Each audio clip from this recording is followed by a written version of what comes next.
So, this guy made over $19 million by selling cancer patients salt water. And the messed up part? He wasn't some back alley scammer. He was their friendly, trusted, church-going pharmacist. Let me explain. We got to talk about Robert. On the surface, this dude is the American dream. He lives in Kansas City, Missouri, and he's not just a pharmacist, he's the pharmacist.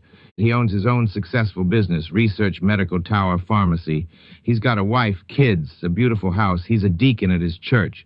If you ask anyone in town, Robert is a pillar of the community. He's the guy you trust your life with, literally. Patients love him. He's calm. He's reassuring. He remembers your name. He's everything you want when you're going through the worst time of your life. He looks you in the eye and tells you this medicine is going to help. He's building this whole-ass empire, living large, all while looking like the nicest guy in the world. But behind that calm smile, he's hiding a secret that is pure evil. Now, it all starts to unravel because of one sales rep from a company called Eli Lilly. This rep is just doing his job, looking at sales data for a big cancer drug, Gemzar. It's a chemo drug. It's expensive and it's powerful. And he sees an insane anomaly. Robert's little pharmacy in Kansas City is buying more Gemzar than almost any major hospital in the entire country. The numbers are just off the charts. But here's the detail that blows the whole thing open. Chemo drugs are almost never given alone. Gemzar is almost always used with other, cheaper drugs like Taxol. It's like a recipe. You need all the ingredients. So the sales rep checks Robert's orders for those other drugs. And he's buying almost none of them. It makes 0 sense. It's like a baker ordering 1,000 pounds of super expensive vanilla extract but only 1 bag of flour. The ratio is completely impossible. The sales rep raises the alarm inside Eli Lilly.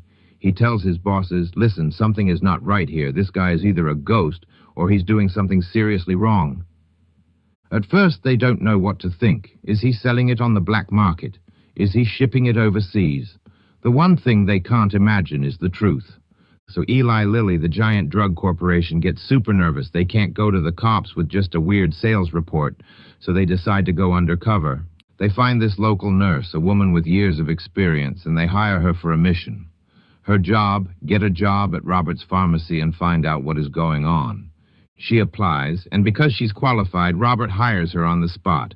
So now she's in, the undercover nurse.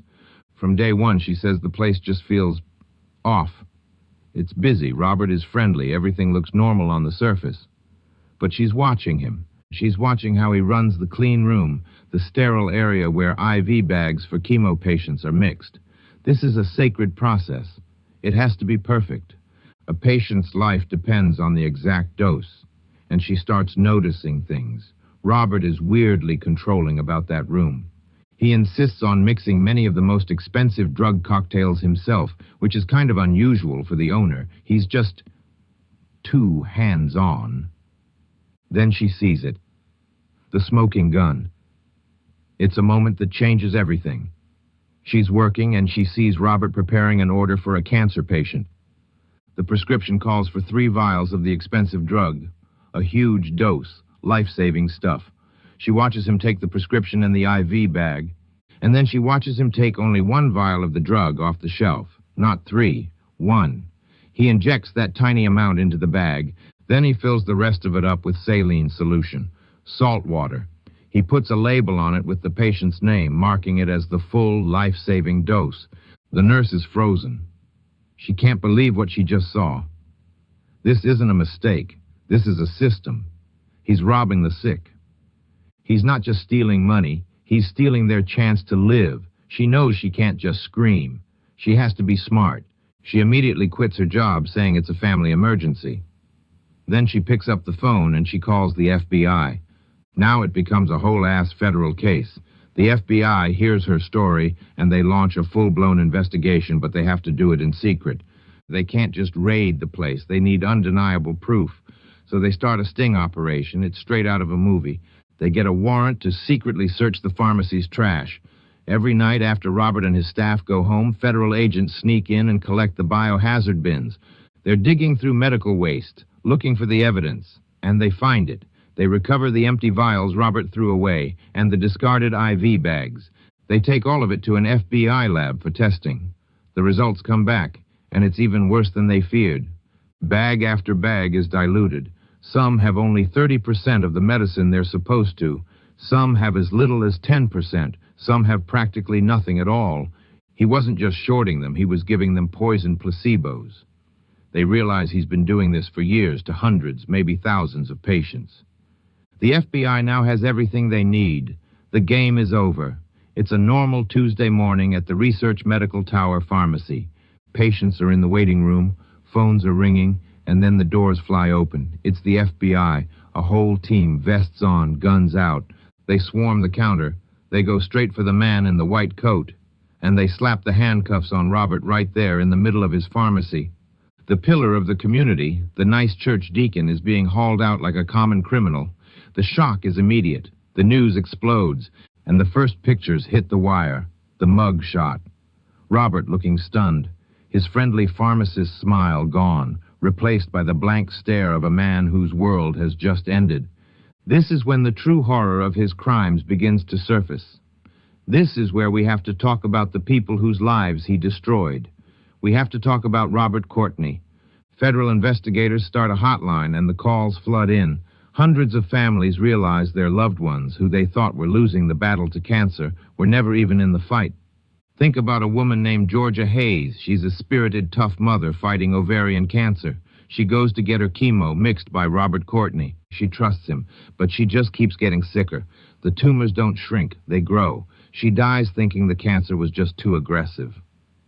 Her family mourned her, thinking they did everything they could. Then they learned the truth. She was getting salt water from Robert Courtney. Her son has to live with the fact that his mom's pharmacist essentially murdered her for money. Think about a Vietnam veteran, a tough guy fighting for his life. His doctor is confused. The chemo is having no effect. The doctor tells the family, "This is the best drug money can buy. I don't understand why it's not working."